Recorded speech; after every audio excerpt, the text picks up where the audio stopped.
Olá, amigo empreendedor, seja muito bem-vindo, obrigado pela sua presença em mais um tutorial que temos aqui o prazer de compartilhar com vocês dentro da nossa programação do nosso site.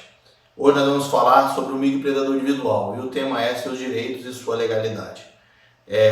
Nós vamos fazer vários vídeos sobre o microempreendedor individual, cada um com um tema específico, falando inclusive um deles sobre formalização, mas a ideia é ir numa crescente, para que você possa ir se familiarizando com o assunto, microempreendedor individual, e conhecendo cada vez mais sobre o microempreendedor individual. Então, sem mais demoras, vamos ao nosso tutorial.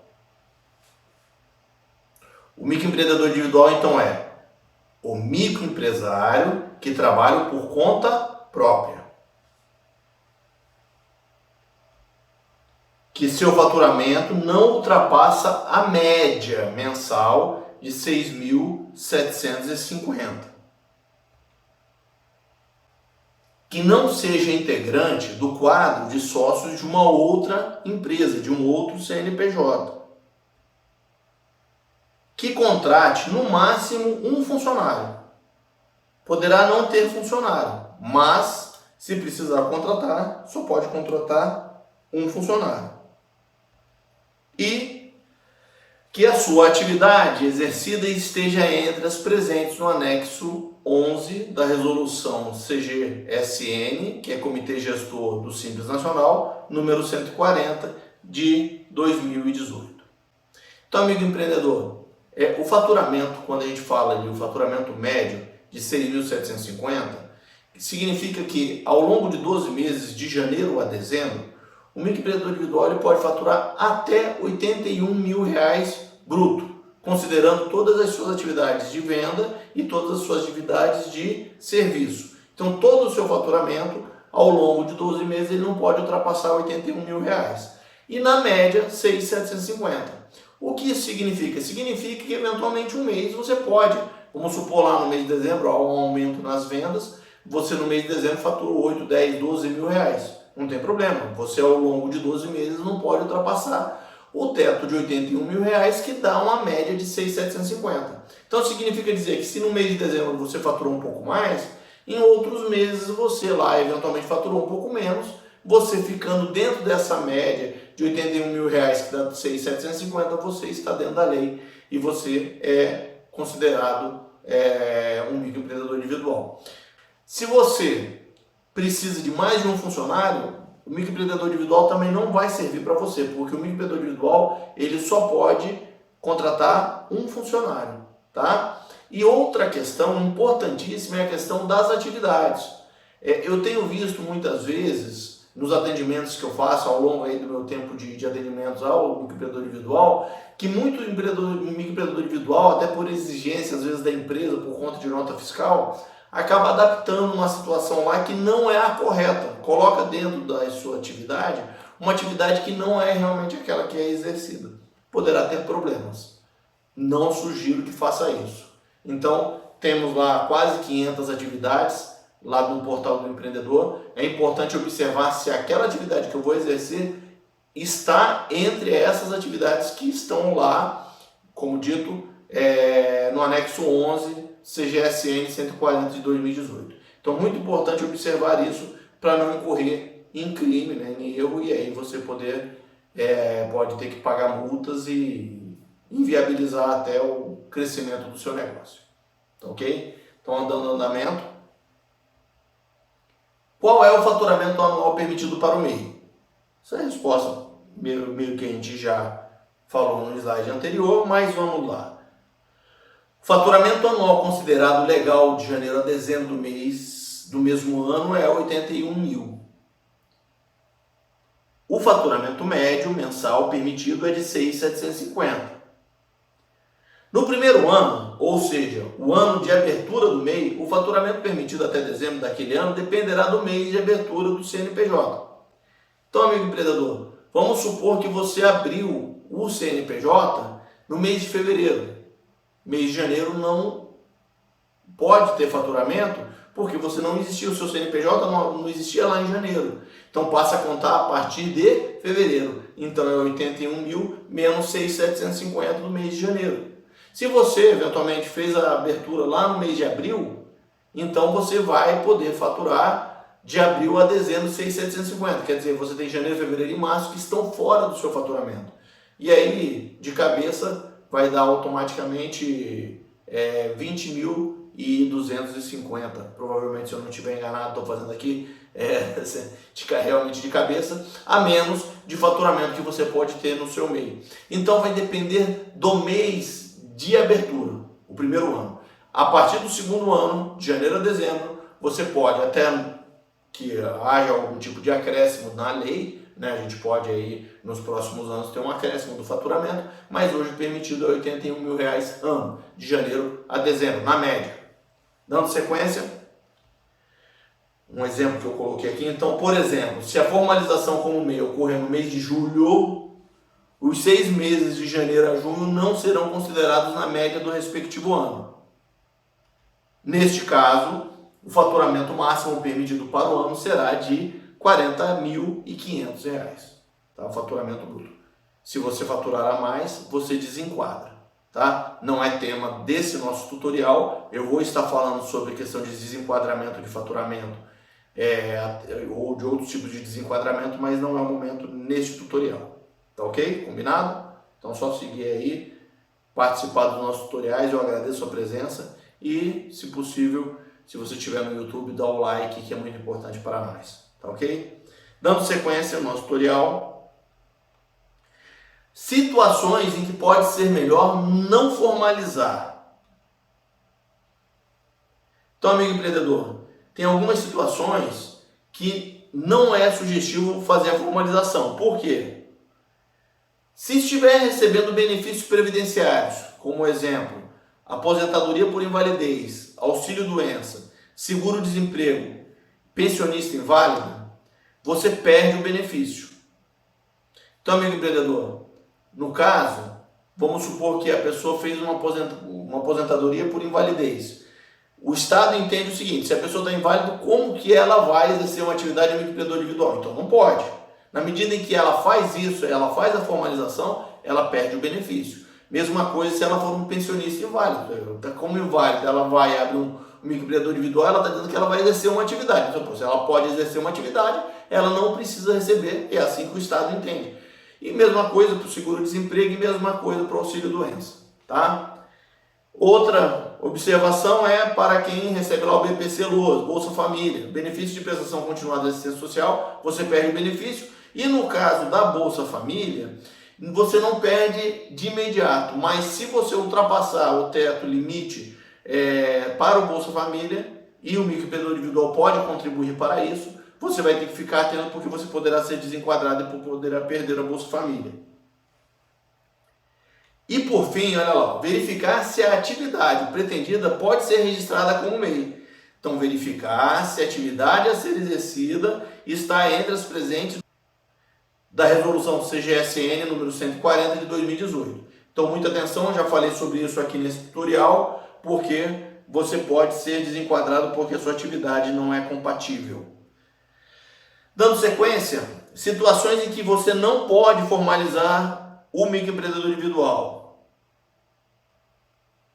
No caso, se você é um servidor público, então um servidor público federal não é permitida a formalização. Você sendo um servidor público federal, amigo empreendedor, não formalize o seu CPF, por mais que você, a hora que entrar lá no portal, você vai fazer a tentativa der o que você conseguir dar sequência, não formalize, poderá trazer problemas para você. Logo abaixo ali, ó, servidores estaduais e municipais devem observar critério da respectiva legislação. Então, amigo empreendedor, ou amigo empreendedor, lá no seu contrato, quando você assina com o município, com o estado, o serviço que você vai exercer na sua atividade, para o estado, para o município, lá tem as regras e lá consta se você pode ou não. Então, é lá que você tem que observar se você vai poder ou não ser um microempreendedor individual ou administrador de outra empresa. Vamos lá junto? Pessoa que seja titular, sócio ou administrador de outra empresa. Ter mais de um estabelecimento. E se é sócio de sociedade empresarial de natureza contratual ou mesmo administrador de sociedade empresária. Então, às vezes, a pessoa não é o sócio, mas ele é um administrador da sociedade empresária, ou sócio, ou administrador de sociedade simples. Nesses casos, não pode formalizar como MEI. Tá certo? Dando sequência.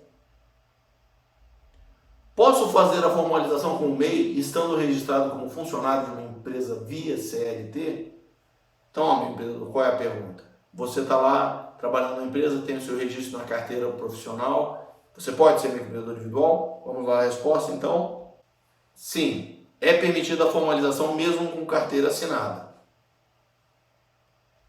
Nada impede que a sua atividade MEI seja exercida em horários em que você não está trabalhando no outro emprego.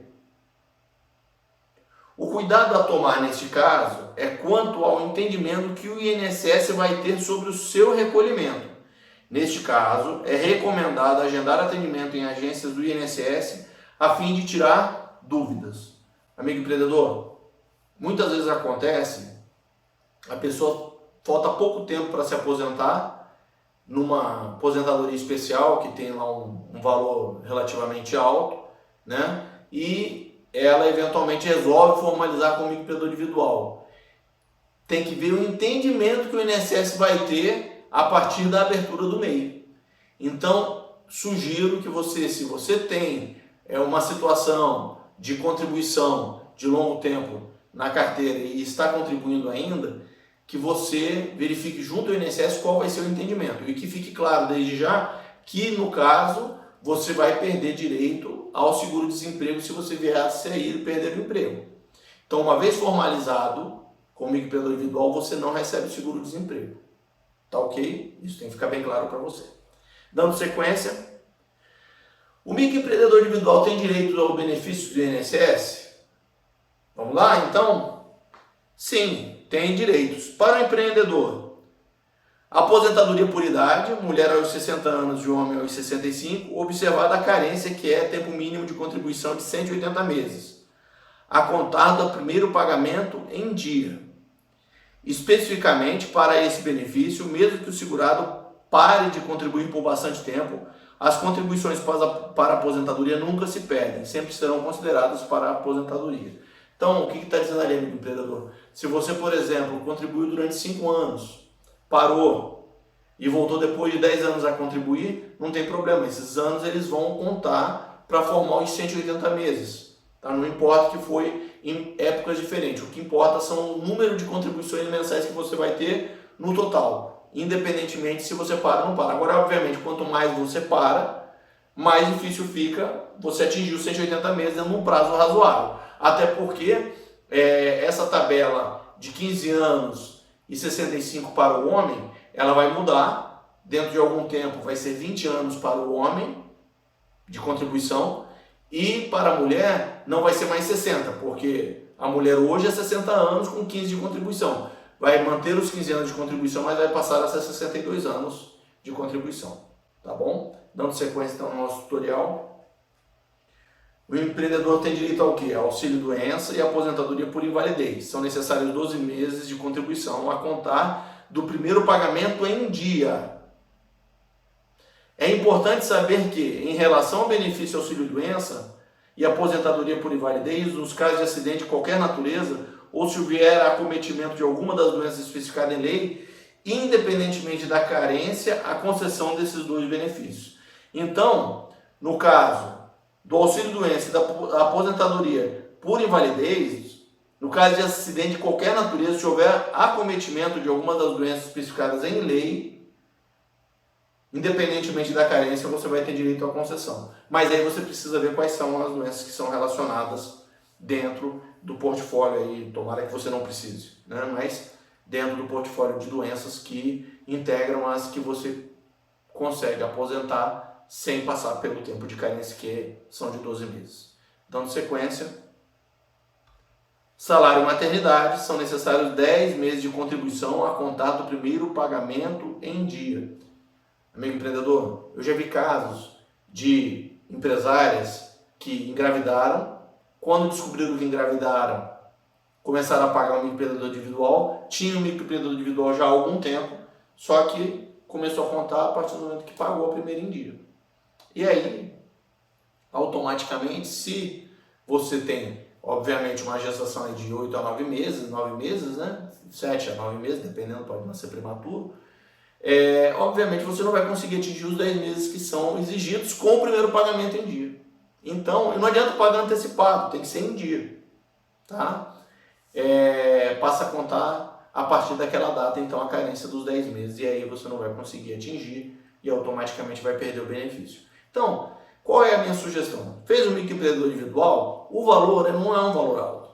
Não deixe de pagar, porque cada vez que você deixa de pagar, aquilo vai gerando um débito seu que você em algum momento vai ter que quitar aquilo com o Estado, com o governo federal. Então, o valor é pequeno, mas se você junta 10, 15, 20 prestações, já começa com juros e multa, vai se tornando um valor alto, né? Cada tempo que vai passando. Então, num montantezinho ali que hoje é de 50, 60 reais mensais, você passou 10 meses, já passou a ser a 600 com juros e multa, vai a 700, 800, quer dizer, não sei, tem que fazer as contas.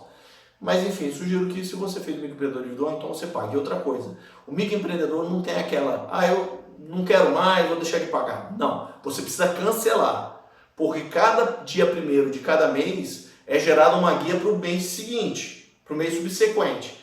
Então, se você deixou de cancelar o seu microempreendedor individual, não está fazendo mais uso, mas ele está congelado, eu não estou usando, pode ter certeza que está correndo as mensalidades dos DAS, né, que são o Simples Nacional do DAS, que é o DAS, né, o DAS MEI, vai continuar sendo cobrado. E você vai dever e você vai ter que pagar. Tá ok? Então, atenção nisso. Bom, o microempreendedor individual tem direito aos benefícios do INSS para os dependentes.